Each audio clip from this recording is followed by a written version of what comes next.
तमाम नाजरीन का स्काई टुडे न्यूज़ में खैर मकदम है।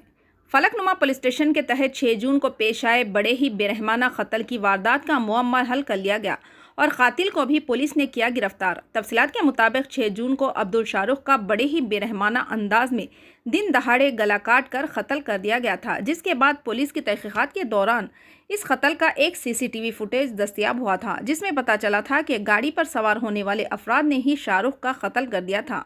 सीसीटीवी फुटेज की मदद से कातिल की तलाश भी शुरू कर दी गई थी और लगातार पुलिस की कोशिशों के बाद कातिल को गिरफ्तार कर लिया गया।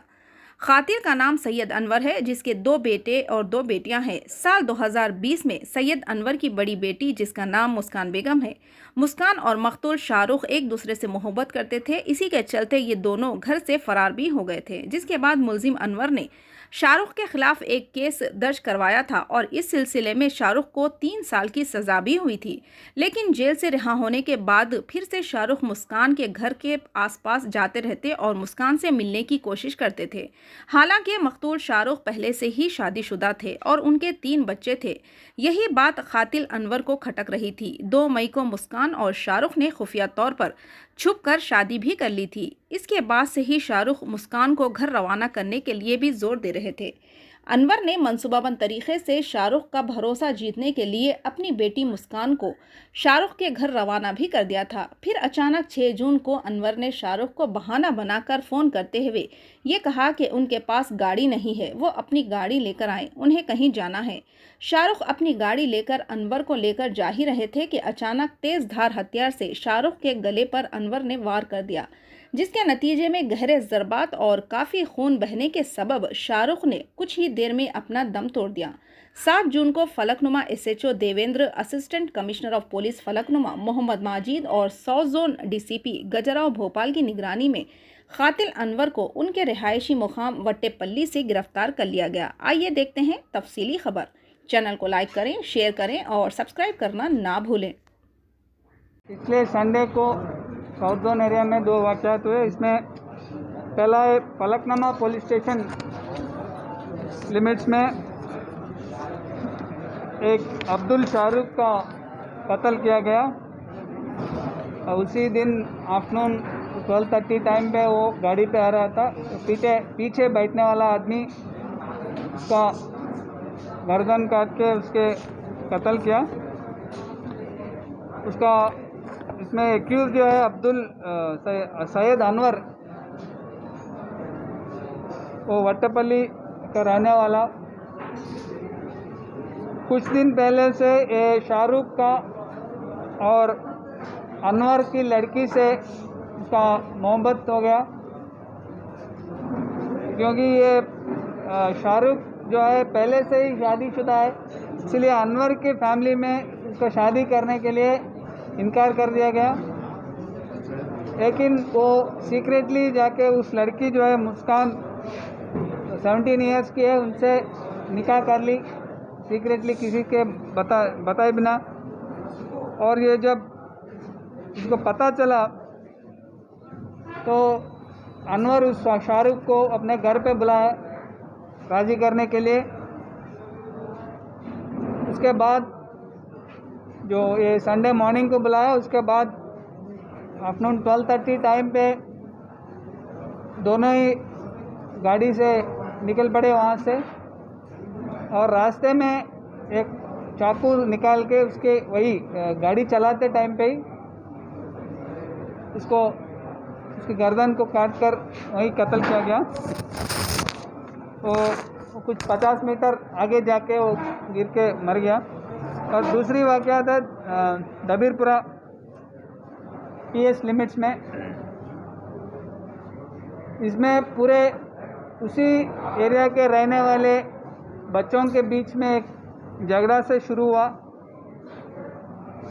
चंचलगुड़ा एरिया में पूरे 16 से 18-19 साल के बीच में पूरे लड़के हैं, सभी दोस्तां हैं। और पिछले कुछ दिनों से, चंद दिनों से उसमें थोड़ी झगड़ा चल रही थी। इसमें एक अब्दुल्ला नाम के एक लड़के को ये पूरे लड़के मिलके उसको कुछ गाली दे रहे थे और वो बोल रहे थे तू बच्चा है, तू कुछ कर नहीं सकता बोल के उसको चिढ़ा रहे बहुत दिन से। और इसी बीच में इसी इशू पे उस रात को एक छोटी सी पहले झगड़ा शुरू हो गई और भी अपने आप में उसको एक दूसरे को मारने लग पड़े पूरे बच्चे। इसमें ये जो बच्चा अदनान है उसको एक कमरान बोल के एक लड़का है उसने बहुत ज़ोर से सिर पे मारा और वहीं वो आदमी गिर गया, वो बच्चा गिर गया और बेहोश भी हो गया। उसको तुरंत उस्मानिया हॉस्पिटल ले गया। कल उसकी सर्जरी भी हुई लेकिन आज सुबह इसकी इंतकाल हो गया। और इसमें पूरे 6 लोगों का आइडेंटिफाई किया एक्यूज़ के रूप में। इसमें 2 जूनाइल से 18 साल से कम उम्र के हैं और बाकी 4 में पूरे 18 और 19 इयर्स के बच्चे हैं इसमें। और मैं आज मीडिया के एक रिक्वेस्ट करता हूं कि जैसे ऐसे केसेस में हमारी 2 इम्पोर्टेंट एविडेंस है। एक है सीसीटीवी फुटेज, दूसरी है आई विटनेस जो आंखों देखा उसको, उससे कोर्ट में आने से पहले एक टेस्ट आइडेंटिफिकेशन परेड करवाया जाता है उससे मैजिस्ट्रेट के सामने, जिसमें वो ये मुजरिम को आइडेंटिफाई करना पड़ता उसको। अगर ये जो मुजरिम की आइडेंटिटी बाहर आ गई और बहुत पॉपुलर हो गई तो डिफेंस को ये वाकिफ लेने की उसको एडवांटेज होगी कि ये जो मीडिया में इसको देखा इसीलिए इसको आइडेंटिफाई कर रहा है बोल के प्रोसिक्यूशन केस को वीक कर सकता है और डिफेंस को इससे एडवांटेज हो सकता है। इसलिए आपसे गुजारिश है कि ऐसा फुटेज आप रेस्पॉन्सिबली इसका इस्तेमाल करें। Thank you. वो पूरा इन्वेस्टिगेशन में आएगा। अभी इन्वेस्टिगेशन अभी शुरू हुआ, अभी उसका अल्ट्रेशन भी किया गया और जो सच्चा है वैसा जो 1 o'clock से पहले हुआ, लॉकडाउन टाइम से पहले ही हुआ। तो चेकपोस्ट दाखिल भी थी ना, वही आके वही पुलिस आके उसको हर चेकपोस्ट के बावजूद भी हो रहा हो तो सर नहीं, 1 बजे से पहले कोई रिस्ट्रिक्शन नहीं होती पब्लिक। लॉकडाउन 1 बजे के बाद शॉप बंद होते, 2 बजे के बाद लॉकडाउन शुरू होता।